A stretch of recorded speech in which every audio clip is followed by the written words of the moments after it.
virtual language. My German is always criticized, so that's why I'm not going to do it. I'm afraid of judgment, yes. I'm here to talk about the science of human change. I have been a human being that has changed her whole life. And I'm going to read it because that's the best way I can give you my voice, okay? And if you have any questions, we can talk about them at the end.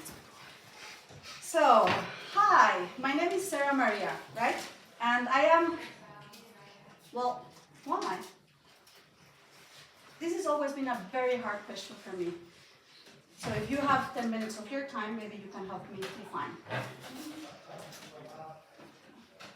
Okay, so I'm the product of two people from different worlds. And I'm not just saying different countries, I'm saying two different continents. I was born in America and I was raised by an European. My first language is Spanish and my second is English, and my mother tongue is German. And I have studied in very different school systems, in a British Montessori, traditional Mexico, Austrian public school, and a double high school diploma. Yes, you heard right, double. Why? Because there was an administrative failure when my diploma was going to be done, and I decided to redo high school.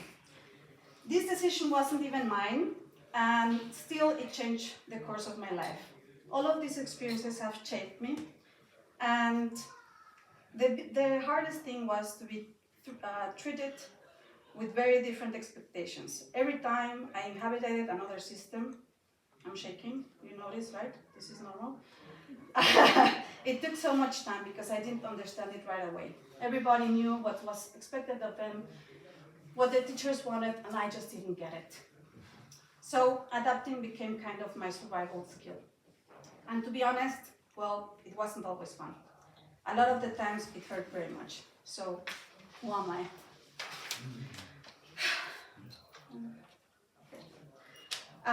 I never had an issue with where I came from or the complexity of my story, until I tried to fit myself into a little box when people started to ask, why do you think like that? Can't you just do what you're told? Or why do you look so different? Still today, that's a question. So, when I was 10 years old, I started traveling regularly between continents. And in silence, I began to ask myself, why do I do the same thing and get different reactions depending on where I am? Respect, connection, and responsibility. I quickly learned that each culture expresses and interprets those things differently. And I remember thinking, if my dad is a wonderful person and my mom is too, why don't they fit together? I didn't get it. So what happens between people? And why does it hurt so much to hear you don't belong? Or to be asked, why are you so different?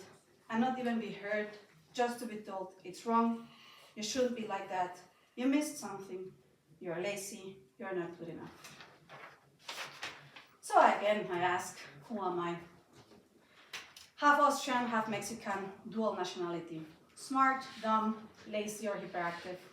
Too caring or too selfish, weird or extraordinary. Believe me, I've heard it all. So really, who am I? One of my earliest memories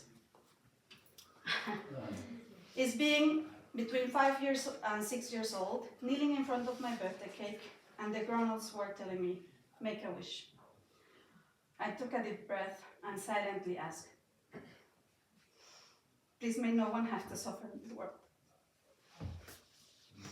A couple years later, while I was sitting on the floor, leaned to the wall, trying so hard to understand, what did I just do so wrong?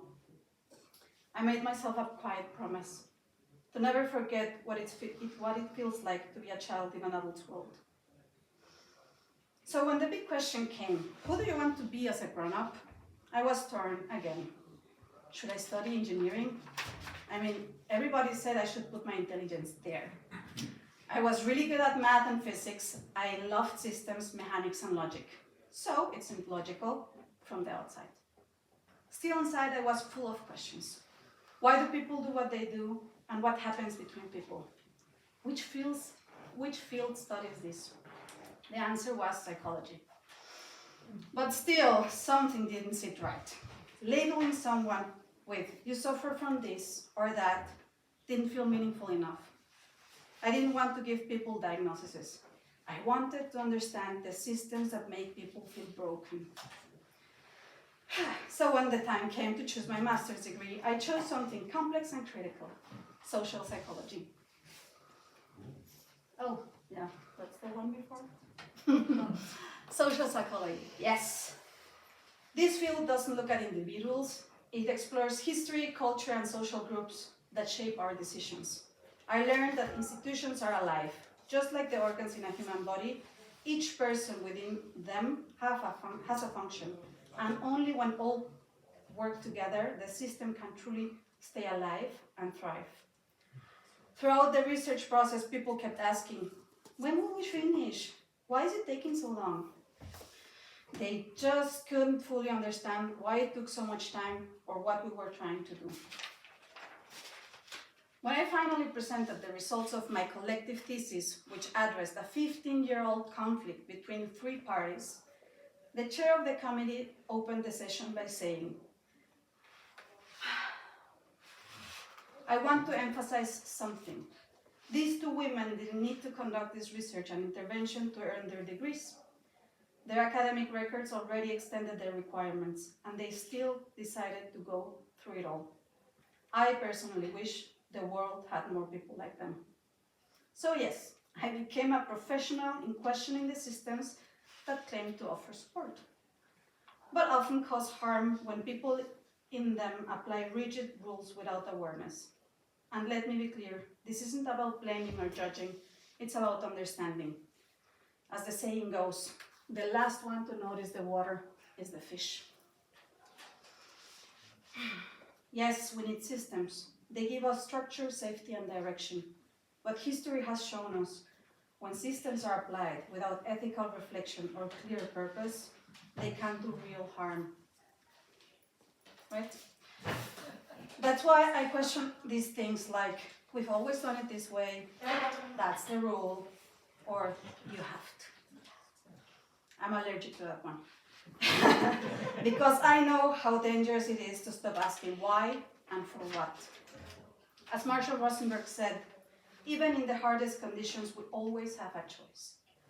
And he wasn't talking about easy situations like the Geschirrspüler. He meant people like Gandhi and Eddie Hillenson. These people who resisted entire systems with presence and awareness, who chose in the middle of a tragedy to act humanly. So yes, it's confirmed I'm a weird, a certified weirdo, extravagant, unusual, and maybe even hard to believe. I am unbelievable. But this can always be read like, you're unbelievable, or you're unbelievable. So again, I ask, who am I? I have always looked for answers to what makes us suffer as human beings, and the roots of this, I believe, is in the emotional pain, and this is one of the deepest kind a human can feel. The root lies on how I interpret reality.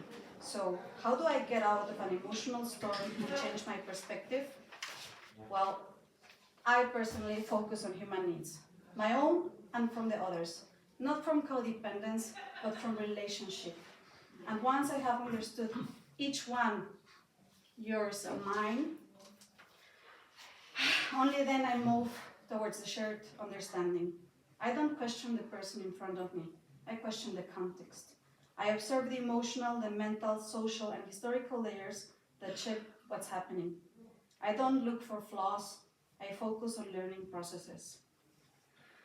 So again, who am I? I'm still that same kid, with her wish and her promise. But now I understand my weirdness with curiosity instead of judgment.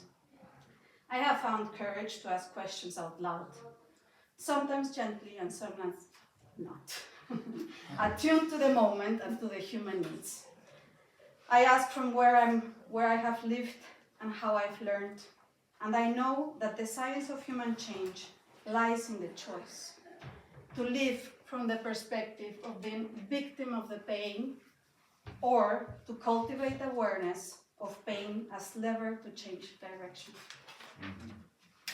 That's why every time I ask a question, I take a lot of courage. Because I never know beforehand if the other person is ready to look at their own reality and the interpretation of it. And I've also learned that I'm not alone with this pain and the desire to unlock it. By sharing what I see, I can offer others new perspective, a chance to step back and view themselves and the systems that have trained them from a distance, and to make a choice where they once thought there was none. I am unbelievable because I work with the invisible, with that's behind the actions of people, and that's something that we all feel but cannot see, and that does happen between people. So, if you're willing to listen to me, not just to my words, but what I'm trying to say, I promise you one thing: I will shake your world. Sometimes gently, and sometimes not so much. I can be experienced as a breeze caressing a flower, or like a hurricane. So, if you find the courage to go deep in your own self and stay with me, you just might transform your life. You might find the freedom you've always wanted, and the peace you've been longing for. So again, who am I? I'm just a human, woven with hope and flaws, carrying a dream too big for silence. I'm not the unbelievable one, but the way I listen, the way I reach, just might be. And yes, there's a difference. And to you, unbelievable or believable, in the end, the choice is yours.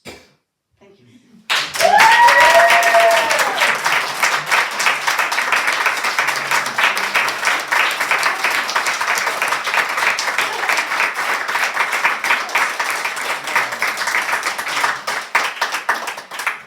So, any questions, German, Spanish, or English are welcome.